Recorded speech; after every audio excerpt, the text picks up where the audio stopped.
ចាស់ថ្ងៃនេះសូមមកនិយាយអំពីកំណត់ហេតុមួយប្អូនស្រីនិងស្វាមីបានរៀបការតាំងពីខ្មែរមកចាស់ទាំងពីរអ្នកប្តីប្រពន្ធគាត់បានធ្លាក់ឈ្មោះមកធ្វើការនៅកូរ៉េទាំងពីរនាក់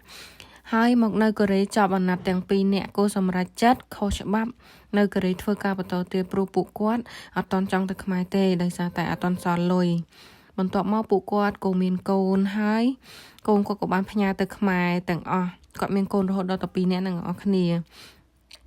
ពេលគាត់មានកូនដំបូងហ្នឹងគឺប្តីគាត់មើលថែគាត់បានល្អណាស់តែដល់ពេលគាត់មានកូនទី2ប្តីគាត់ក៏បែកឆ្វេងមានស្រីពួកគាត់ចាប់ផ្ដើមរស់នៅមិនចុះសម្រុងនឹងគ្នាទេគោសម្រេចចិត្តលែងគ្នាតែឥឡូវប្តីគាត់ក៏បានចុះទៅខ្មែរមុនគាត់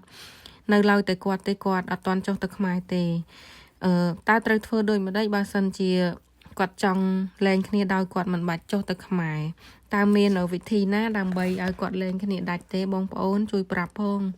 ពួកគាត់រៀបការយូរហើយរៀបការអត់មានឯតាស៊ីវិលទេអ្នកនរគ្នាខាងភូមិគេតម្រូវឲ្យគាត់ចុះទៅខ្មែរដើម្បីលែងគ្នាអញ្ចឹងណាបើអត់ចុះទៅគេអត់ធ្វើឯកសារលែងនឹងឲ្យទេអញ្ចឹងហើយបើបងប្អូននឹងដឹងថា